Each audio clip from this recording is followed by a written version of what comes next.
Passion Auto Rétro est une présentation de Garantie Track, Hagerty et Spécialité Hypertech.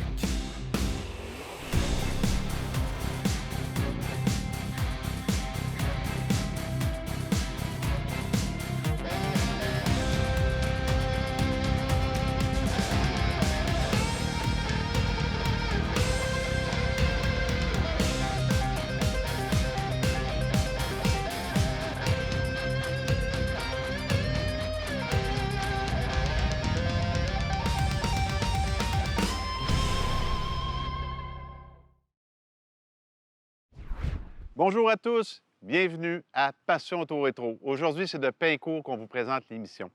Cette semaine, on s'entretient avec Lucien Cloutier qui va nous parler de ce magnifique Cadillac 1954. Restez là.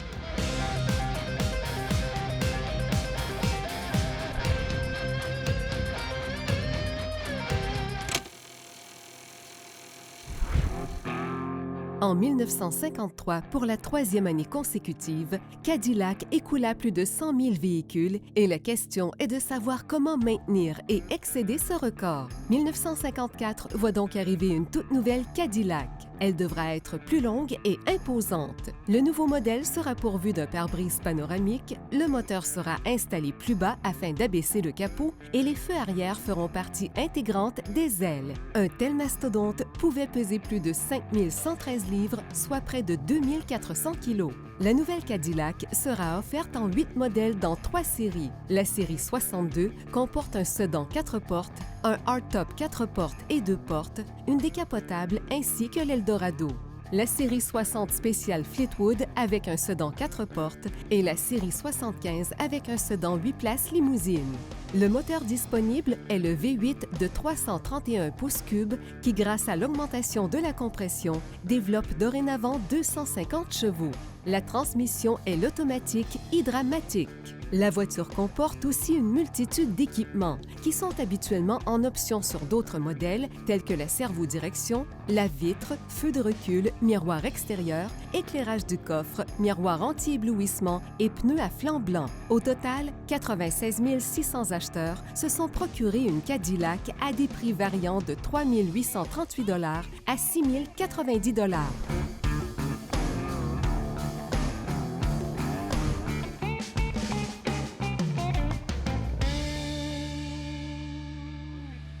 Monsieur Cloutier, vous possédez un statut social sur roue, une magnifique Cadillac 1954. Mais normalement, ce n'est pas la première voiture qu'on a dans notre vie, une voiture de ce calibre-là. Les premiers contacts avec l'auto, ça a commencé comment, vous? Ça a commencé quand j'étais très jeune. Mon père avait un 2 Auto 49. Et puis, je me rappelle au printemps, le voir pelleter la neige pour le sortir, parce que les automobiles ne sortaient pas beaucoup l'hiver dans ce temps-là. Et puis, pour moi, ça, c'est le 2 Auto 49 avec la grille. Et puis, ça a toujours resté dans ma tête. Ça vous a marqué? Ça m'a marqué. Parce qu'avant 48, c'était des snowmobiles qui se promenaient l'hiver pour... Bien, c'est ça, oui. Beaucoup de snowmobiles. Donc, il y avait tellement hâte, un peu comme quelqu'un qui veut sortir sa moto l'été aujourd'hui. C'est ça. Comme même nous autres, avec nos autos antiques, on veut sortir le printemps.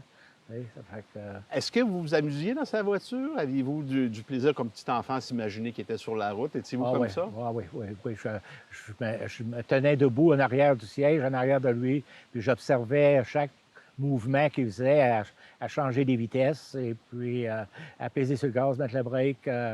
Vous étiez en mode observation comme petit gars, là. Totalement. On partait de mon village que je restais jusqu'à Québec, qui devait être 2 heures d'ouvrage, puis je m'assisais jamais. Juste observer comment ça se conduisait. Juste observer seulement qu'à être debout en arrière du siège. Puis à quel âge vous avez touché un volant pour la première fois? Probablement à l'âge de 14 ans. 14 ans. Oui.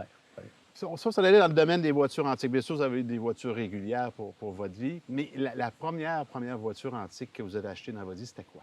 J'ai acheté un 68 Impala convertible à restaurer. Et puis, ça m'a pris 2 ans à le restaurer. Et puis, pour finir avec une belle voiture roulable. Ça, c'est votre première réussite? Ça, c'est ma première restauration, mais par contre, avant, je restaurais par obligation. Okay. J'achetais des autos, puis ils étaient maganés, ils étaient accidentés un peu, là, je réparais, ça, c'était pour obligation, les budgets ne le permettaient pas. Donc, vous avez appris un peu sur le tas. Sur le tas, exactement, oui. Ouais. Donc, observation, on apprend sur le tas, puis là, la passion se développe. Des erreurs, et puis beaucoup d'erreurs, et puis avec les amis qui me pouvaient me conseiller, puis j'écoutais le monde, tu sais, j'écoutais le monde ce qu'il y avait à dire, et puis j'observais. On n'avait pas le YouTube qu'on a aujourd'hui, là. Non, on n'avait pas le web faire nos recherches, c'est simplement des contacts. C'était des contacts, oui, puis observer. Puis avec le temps, vous êtes spécialisé dans la marque Cadillac. C'est ça. Après, j'ai acheté un premier Cadillac, et puis j'ai vendu l'Impala, et puis un deuxième Cadillac est arrivé, puis un troisième, puis... Si on y met rapidement, juste pour vous donner une idée aux gens, l'année et la couleur, le deuxième Cadillac était de quelle année? Le deuxième? Oui. Le deuxième Cadillac, c'était un 66 sédan de ville. OK. Ouais. Donc, vous vous promeniez dans la gamme. Aujourd'hui, vous en avez combien, vous m'avez dit?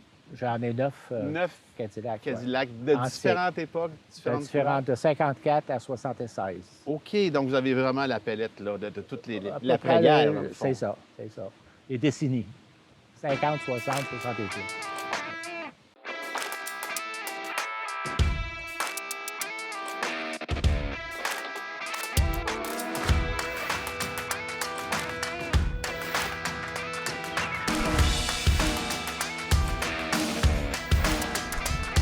Cette semaine, dans le volet de Mario Lacroix, on parlait d'une invention très, très importante au niveau de l'industrie automobile, c'est l'essuie-glace intermittent. Oui, alors l'essuie-glace intermittent a été inventé en 1963 par Robert Kearns.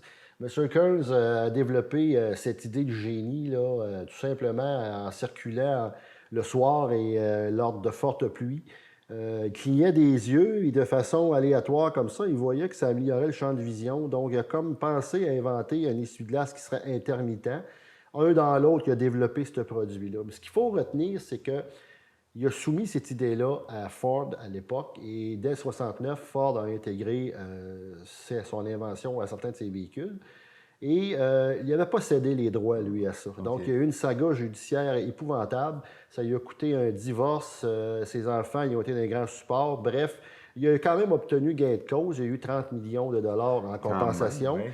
Mais c'est ça. Puis M. Kearns est décédé malheureusement en 2005. Il y a un film qui a été dédié à lui qui s'appelle « L'idée de génie ». Alors ça, c'est un film quand même intéressant à voir. Ça parle d'automobile, naturellement. Alors sûrement les gens vont aimer ça. Merci beaucoup, Mario. Merci.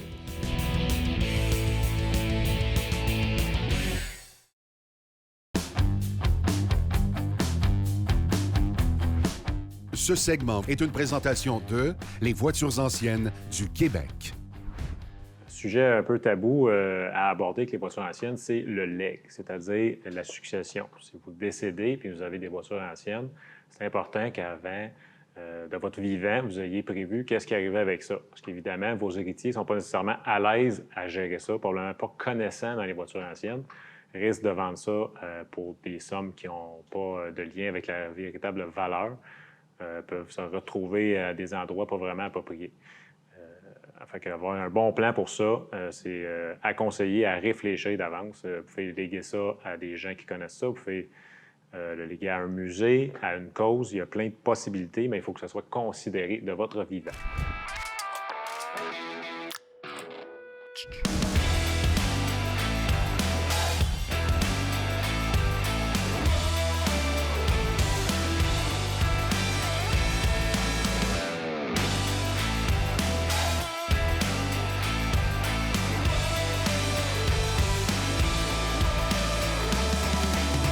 Monsieur Cloutier, on a vu dans la première partie de l'émission votre passion, le réveil, votre enfance en lien avec l'automobile.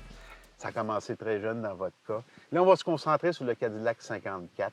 C'est une voiture que vous avez reconstruite de A à Z, restaurée, et c'était un projet d'ampleur. Là, vous allez m'expliquer un petit peu dans quel état vous avez trouvé la voiture lorsque vous l'avez achetée pour la première fois.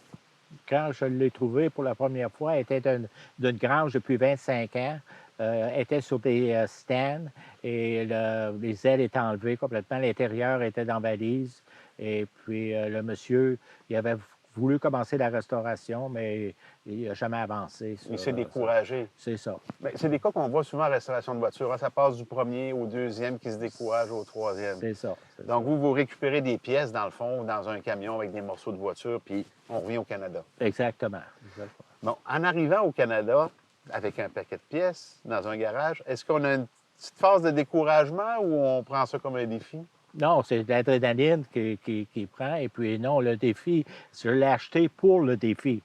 OK. Donc, ça veut dire que je voulais la restaurer et puis l'emmener à l'état qu'elle est aujourd'hui. Fait que c'est pas une tâche, c'est un hobby, on a du plaisir, on s'amuse, puis on déconnecte quand on s'amuse sur sa voiture. Exactement. C'est dans ta petite bulle et puis tu travailles, tu fais ton travail à toi-même et puis c'est la satisfaction personnelle qui rentre en cause. Qui rentre en cause. Oui. Bon, là, on parle d'une restauration de voiture. Pour ceux qui ne le savent pas, chaque petite pièce a été démontée, c'est ce que je comprends. Chaque vis, restaurer chaque pièce, chaque vis. Mais j'aimerais ça qu'on se concentre un petit peu sur les cuirs et la sellerie de la voiture. C'est restauré de façon impeccable. C'est pas les matériaux d'origine, mais ce sont les matériaux d'origine en même temps parce qu'ils ont pris des produits de la marque Cadillac. Expliquez-moi comment c'était, dans quelle étape et qu'est-ce que vous avez fait pour recevoir des selleries et des cuirs de cette qualité-là comme neuf? Eh bien, moi, ce que j'ai fait, j'ai tout démanché l'intérieur et puis j'ai été chanceux d'avoir un ami qui allait en Floride avec son motorisé. Et puis, on a tout mis, les sièges, les côtés de porte et puis le dash dans son motorisé. Il a laissé ça, il l'a emmené en Caroline du Nord. Et puis, pendant l'hiver, ils ont fait la restauration avec les numéros qui correspondent sur le tag de la voiture. Et puis, au printemps, en revenant de la Floride, il a été les chercher et puis c'est de même que j'ai fini les assembler par la suite.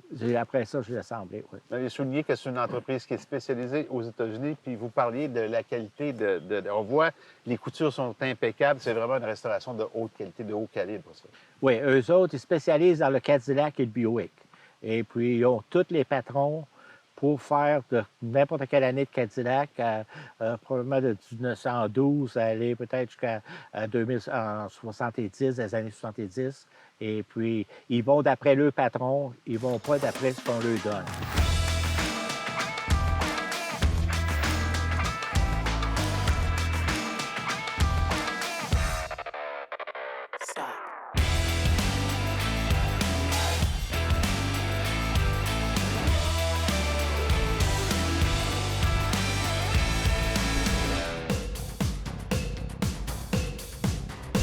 Les conseils du pro est une présentation de Fitzbach Garage, votre atelier mécanique pour voitures anciennes. Bonjour André. Bonjour Frédéric. Aujourd'hui, pour le conseil du pro, on va parler d'huile à moteur dans les voitures anciennes. Oui, c'est intéressant parce que les moteurs anciens, de voitures anciennes, n'ont pas évolué depuis qu'ils ont été construits. Par contre, l'huile, oui. Puis les constructeurs de moteurs d'aujourd'hui demandent aux fabricants d'huile des recettes nouvelles pour qu'ils soient compatibles avec les moteurs d'aujourd'hui. Mais les nouvelles recettes ne le sont plus pour les moteurs anciens. On est chanceux maintenant parce qu'il y a des compagnies qui vont produire des huiles avec une recette, on va dire une recette ancienne, mais avec les composantes et les technologies d'aujourd'hui. Ce qui nous rassure parce qu'on a besoin de ne pas user nos pièces internes, comme par exemple les arbacams et les poussoirs qui, eux, c'est surtout ces pièces-là qui subissent le manque d'antifriction, communément appelé le zinc, mais le code officiel, apparemment, c'est ZDDP. Bon, bien, le zinc est un antifriction. Il y en avait beaucoup anciennement dans les huiles qu'on achetait il y a 25, 30, 40 ans, mais qui a pratiquement disparu de moitié, sinon plus. Alors aujourd'hui, on est très heureux de pouvoir utiliser cette huile-là, puis on doit l'utiliser. La différence de prix vaut vraiment la peine, même si c'est plus cher de peut-être une trentaine de %, mais ça vaut quand même la peine d'utiliser ces huiles, puisque les additifs sont maintenant à la fine pointe des moteurs d'époque, finalement. Parfait. Très intéressant. Merci beaucoup, André. Bienvenue, Frédou. La question-réponse est une présentation d'Uniplus Network, la référence pour les pièces de voitures de collection. Faire rebâtir ou changer mes pièces d'origine?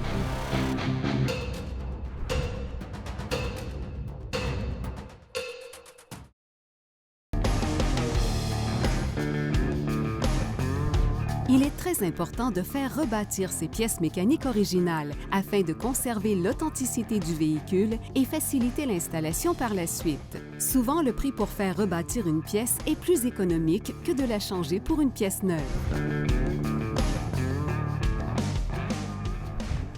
Cette semaine à l'émission, on parle d'assurance avec notre partenaire Eric Cisco d'Hagerty. Bonjour Eric. Bonjour Eric. Ça va bien? Très bien et vous? Super. Cette semaine, on va parler un peu des catégories de véhicules que vous assurez, parce que c'est quand même assez large, puis on va donner un peu d'informations générales également. Certainement. Alors, chez Hagerty, on assure tout ce qui concerne des années 1900 à cette année, c'est-à-dire 2021. Donc, si vous avez un véhicule classique, on les fait. Les muscle cars, on les fait. Les véhicules militaires, on les fait. Ce qu'on appelle les retired... reconstruits, modifiés. Resto mode, j'imagine. Resto mode. Les véhicules exotiques que j'appelle vos Porsche, Ferrari, Lamborghini, toutes ces choses-là, on les fait aussi également. Et bien évidemment, exemple des camions pompiers, on les fait. Vous allez là aussi. On a des clients qui ont des tanks, ou des chars d'assaut qu'on appelle.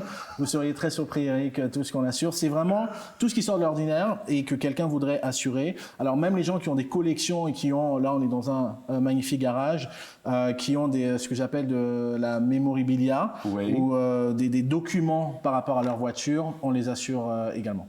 Si j'ai un véhicule en cours de construction, Oui. je vais mettre un châssis de GTX qui vaut cher, rien d'autre, est-ce qu'on peut assurer les projets en cours de développement? Certainement. Très bon point, Eric. Alors, chez Hagerty, comment on se différencie un peu de la concurrence, c'est qu'il y a 3 volets, 3 avenants des couvertures supplémentaires qu'on offre. Bien évidemment, vous êtes couvert de A à Z avec nous, mais en valeur agréée. Donc, si votre véhicule coûte 50 000 $, vous allez être couvert en cas de perte totale pour 50 000 $. C'est comme une valeur à neuf pour les véhicules classiques, on va dire.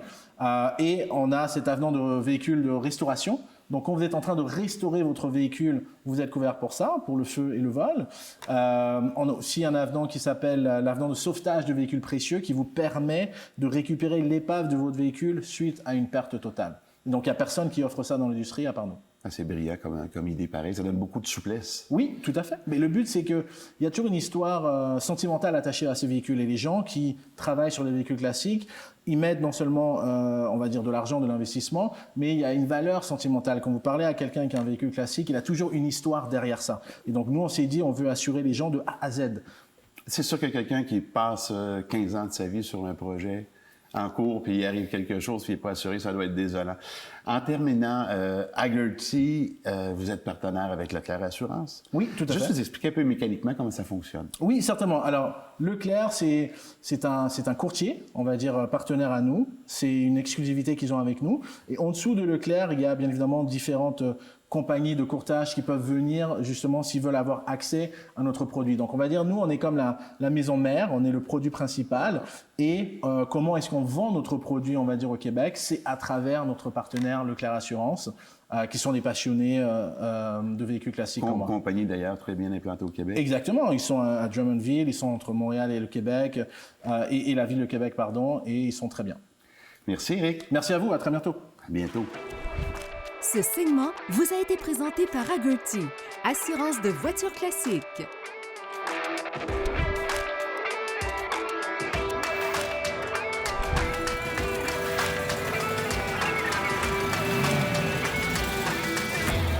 Monsieur Cloutier, on a vu tantôt la grande restauration de votre voiture. Il y a des petites caractéristiques de la voiture, je voudrais parler rapidement. Il y a une espèce de radar photo à côté, à votre gauche. Ça, c'était pour les hautes basses, c'est ça? Les hautes et les lumières, oui. Les hautes et les basses. Automatisé? Automatisé, oui. Donc, c'est probablement dans les premiers modèles où on offrait ça. C'est ça. Quand on rencontre une voiture qui s'en vient vers nous autres avec les lumières, les hautes vont descendre aux basses. Automatiquement. Automatiquement. Puis, il y a aussi le radio. Je voulais vous dire, on pouvait faire une lecture radio des postes disponibles à partir du pied, puis à partir du radio, on pouvait déjà, entre guillemets, scanner nos c'est fréquences. Ça, avec le Wonder Bar. Ils appelaient ça le Wonder Bar, en pesant sur le piton au plancher ou en pesant sur la barre sur ici, le radio. Ici, c'est là. ça. Il se met à scanner puis trouver les fréquences. C'est ça. Mais sur AM, donc il y en a très peu de disponibles présentement. Ouais. J'aimerais ça aussi qu'on parle un peu de Cadillac, de son histoire, puis de toute la recherche et le développement que la compagnie a fait. Ils ont gagné un gros trophée au début du siècle, le trophée Dewar. C'est ça, en 1912, en Angleterre. Puis ils ont mis en pièces, ils ont pris 5 Cadillacs de production et ils les ont emmenés en Angleterre. Ils les ont mis en pièces, ils ont mélangé les pièces et ils les ont réassemblés. Et puis ils ont fait une course. Et puis les 5 automobiles, ils ont gagné dans la course. Ils ont gagné le trophée. Donc, le défi, c'est parce que dans le temps, c'était des pièces machinées, j'imagine. Puis là, on avait des pièces uniformes qui pouvaient s'interchanger. C'est ça. Ça a été des pièces qui ont été machinées et puis toutes avec les mêmes tolérances. Et puis ils ont pu les échanger. Je voulais aussi parler, je vais souligner quelques découvertes qu'ils ont faites. En 1908, oui, le trophée Stewart, mais aussi en 1912, avec Delco, qui ont introduit en premier lieu, pour une des premières fois ou la première fois, dans la compagnie Delco, ils ont vraiment fabriqué un démarreur électrique. C'était une première pour l'industrie automobile. Puis ils ont mis également les phares électriques. Ça, c'est une des découvertes qu'ils ont faites en 1912. C'est ça. Puis ce que je trouve intéressant aussi, c'est qu'ils ont fait un test lorsqu'ils ont mis au point le démarreur. 1000 démarrages consécutifs sans arrêt pour passer le test. Il a passé le test. Puis aussi, en 1915, il y a eu le V8 aussi. Le V8, oui. Puis après ça, 1926, on parle des vitres à ce moment-là, des vitres qui étaient hydrauliques. Et puis après ça, en 1954, ils ont changé avec les vitres électriques. OK. Donc, c'est électrique à partir de 1954. Là, on va vraiment avec une voiture avec toutes les moderne. commandes électriques, c'est plus moderne. Puis également, en 1928, ils ont créé la transmission synchronisée. C'est encore une grosse découverte pour l'époque. Oui. Puis en terminant, parce qu'il y en a beaucoup d'autres, 1930, une grosse année, ils ont créé le V16 et le V12 qui a vraiment donné une image de marque très prestigieuse à Cadillac à ce moment-là. C'est ça. Dans la vie de tous les jours maintenant, vous avez plein de voitures, plein de voitures de rêve. Est-ce que vous en profitez? Est-ce que vous roulez un petit peu? Oui. Je roule. Toutes mes voitures sont plaquées, assurées et sont toutes en état de marche. Puis je fais souvent des voyages avec les voitures. Rapidement, décrivez-moi un voyage que vous avez fait aux États-Unis avec une de vos voitures. Comme j'ai été à Chicago avec mon 54 coupé de ville. J'ai été celui-là ici, j'ai été à Boston. À Boston avec lui. Pour le club Cadillac La Salle. Et puis j'ai fait à peu près 20 différents États avec différentes automobiles. 20 États différents. Oui, avec différentes automobiles pour les concours du club Cadillac La Salle. Superbe. Je vous remercie beaucoup d'avoir partagé votre histoire et votre passion. Vraiment, ça fut vraiment intéressant, vraiment plaisant pour moi. Merci. Merci.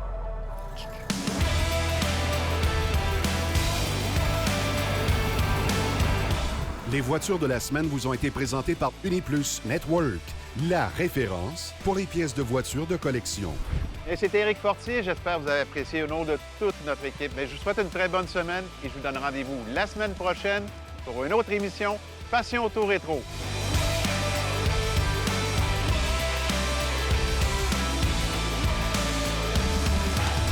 Passion Auto Rétro vous a été présenté par V8 Passion et Hagerty.